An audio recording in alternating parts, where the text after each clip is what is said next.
Hi and welcome back to the channel. If you can hear a lot of wind, that's because there's a lot of wind at the moment, as you can see on the wind radar behind me. It's so windy in fact that the ghost of Harve Presnell is singing in my backyard. Call the wind, Mariah. Anyway, let's move on and talk about the movie I'm here to talk about. The 1936 future history science fiction film Things to Come, which I think is also the name of a 1970s adult film. But moving right along, this one's got a good pedigree. It was based on a very didactic novel by H.G. Wells, who was still alive when the movie was made. And it stars Raymond Massey, Cedric Hardwicke and Ralph Richardson, so it's got some good actors in it. Directed by William Cameron Menzies, it is very much a cautionary tale about war and how bad it is. The movie starts in 1940, 4 years after the movie was made. It starts and continues to be in Everytown, a little generic town in England which is celebrating Christmas. There are Christmas turkeys out there, everybody's going and buying presents. It's got an enormous Art Deco cinema which I love, and the drums of war are beating in the distance. Now, it's pretty obvious they're talking about Germany when they talk about it, but they don't specifically name check Germany. And people are going, no, there's not going to be a war and all that kind of thing. And then suddenly there are spotlights in the sky and ack guns firing off.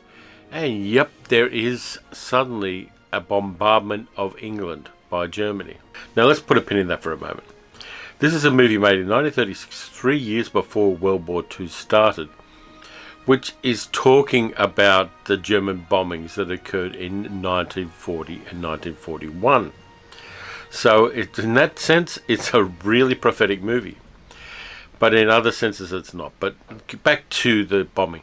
So every town gets bombed after we meet the Cabal family and their friends, the Passworthies, who are celebrating Christmas, and the camera particularly focuses on the war toys that are given to the little boy in the scene, who ends up dying when the bombs fall. So the bombardment starts, and all of the beautiful things, the turkeys, the cinema, the town square, gets flattened by this incredible bombardment.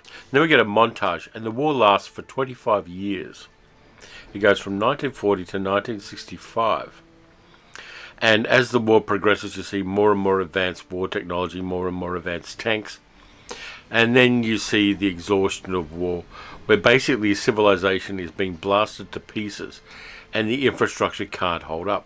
And then in 1966 we get the wandering sickness, which is a plague that goes across the land. Now you've got to remember, this is very much focused on England and southeastern England in particular, where people catch the disease and start wandering around like zombies and infecting everybody they touch.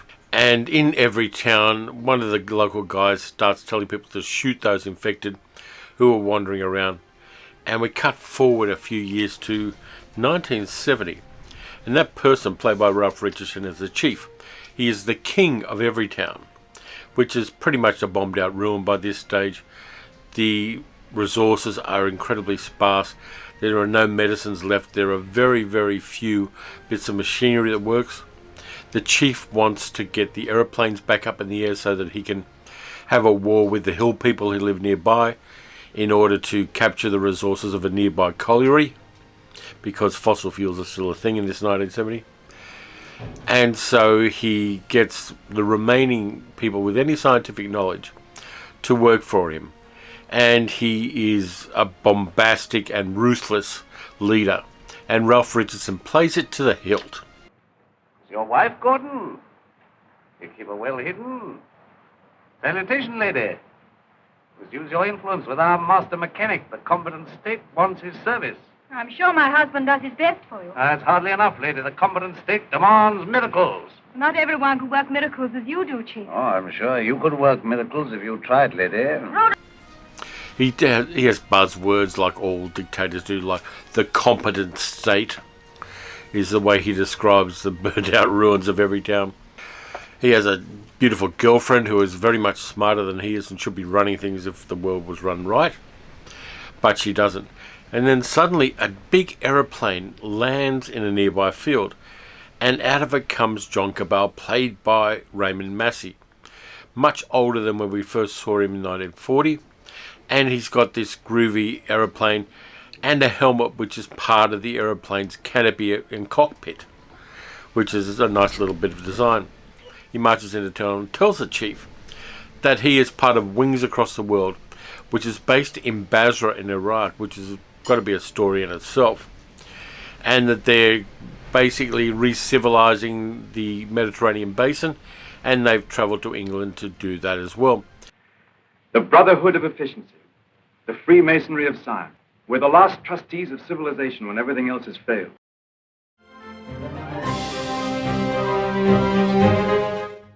They're basically a new civilization based on engineers and mechanics, if you want to believe that. Maybe not the best kind of government, but a better one than having Ralph Richardson shoot you if he didn't like you. So immediately, of course, the chief captures and imprisons Raymond Massey.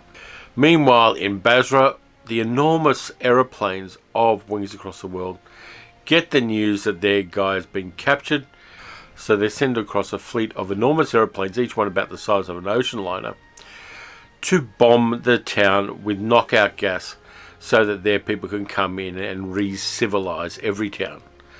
They free their guy and find out that the one person who is killed by their knockout gas is, of course, Ralph Richardson, the chief.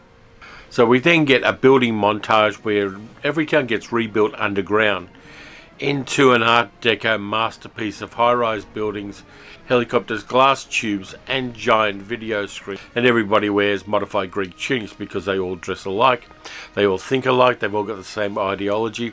So we get this incredible technical montage of the rebuilding of Everytown underground. They decide that because they can make artificial sunlight, everybody will want to live in an Art Deco underground place full of high-rise buildings, helicopters, glass tubes, and people wearing modified Greek tunics. And Everytown is underground. The land above seems to have regenerated and it's all green and leafy, the green and pleasant land that the poet talked about. And we have a descendant of Cabal, who is one of the technocrats running the place. He and his friend, who's a descendant of Passworthy from 100 years before, are talking about how wonderful the technology is, and that they've decided to build an enormous space gun and launch a rocket around the moon, because basically they want to take over the universe. But there's somebody who doesn't like that, a guy called Theotokopoulos, played by Cedric Hardwicke, who is kind of basically cranky. They've conquered nature, they say, and made a great white world. Is it any jollier than the world used to be in the good old days, when life was short and hot and merry and the devil took the hindmost? All the same, what can we do about it? Rebel. And rebel now. Now is the time. Why now in particular? Why, because of this space gun business.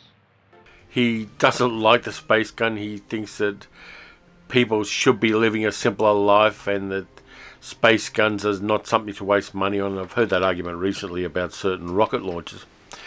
So basically he's a technophobe and bombastic and over the top. And for some reason he's allowed to broadcast his stuff worldwide on the giant screens. And it becomes popular. And so we get a mob about to attack the space gun, which is not even shaped like a dildo.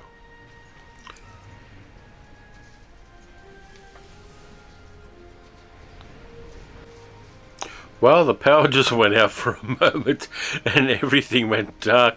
For a second I thought I was having a stroke, which is why the screens are dark behind me. I haven't rebooted the screens yet. But let me get on with the movie.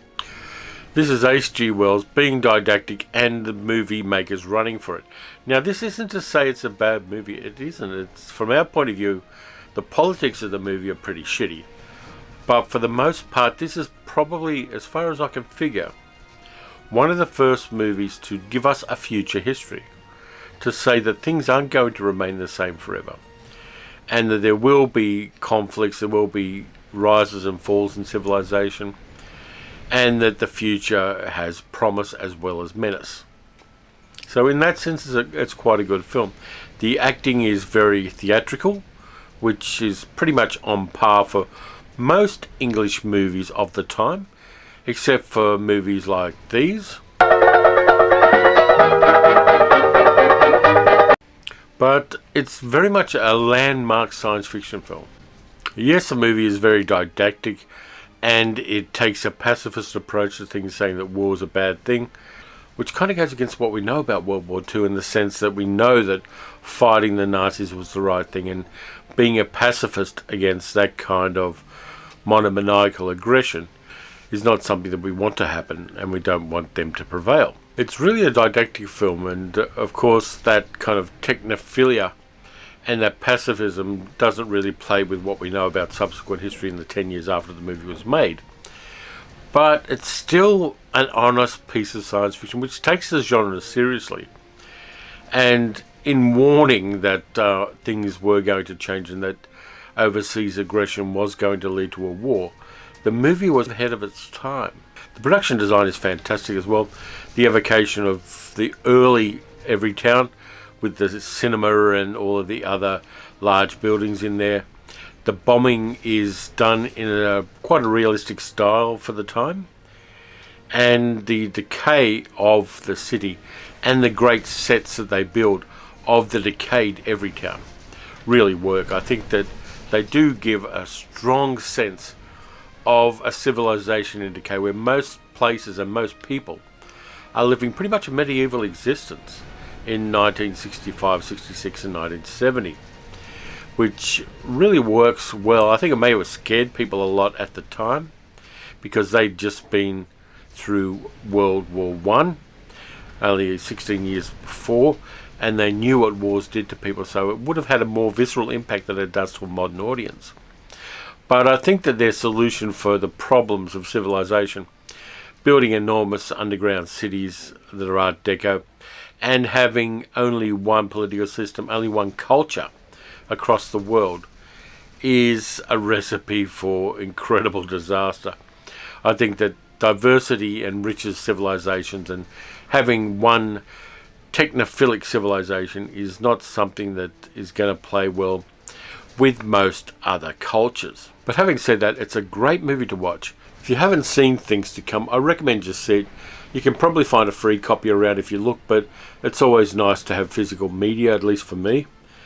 And if you are a student of the history of science fiction cinema, it's one that you should definitely have in your collection. So is it a great movie? I think in some ways yes, but in some ways it's a very naive movie as well, and that's kind of okay. I'm looking at it from what? How long ago was it made? 1936, 2021. We're talking about a movie that's 85 years old. So it's not going to play like a modern film, and it's not going to entirely attune with our modern sensibilities, but that's kind of okay. I think that revisiting the history of science fiction cinema is something that lets us see how the future was viewed by people in the past. In the same way that reading science fiction novels of a certain time tell us the aspirations about the future that people had in the past. And this movie definitely does that. It's probably in my top 20 science fiction movies of all time for that reason. And even though there are bits of it that are incredibly clunky, having actors like Cedric Hardwicke and Ralph Richardson, both of whom were knighted later on, knowing the kind of character they're playing and knowing that they need to take it up to 11 to kind of leaven the stiffness of the narrative really works. In particular, Ralph Richardson's character is a lot of fun. I think it's maybe a sly piss take on Hitler and Hitler's approach to things, but while he's on the screen I really enjoy him. So that's it for this time around. Thank you very much for watching and putting up with the wind and rain on the window. Nothing I can do about that really, but I have to get a video out.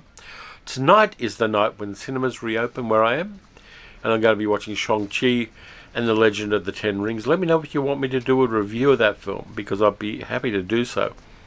And next Thursday I'm going to see Marvel's Eternals. So 2 first release Marvel Cinematic Universe movies in a week is something that's not going to happen again. So I'm looking forward to going to the cinema tonight.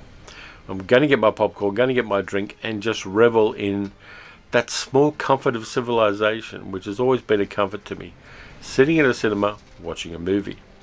So as I said, thank you very much for watching. If you enjoyed the video, please consider liking, subscribing and leaving a comment. You can also support the channel at patreon.com/paleocinema. I will be putting out a newsletter for Patreon subscribers on that platform. So if you want to be a part of that, definitely become a patron.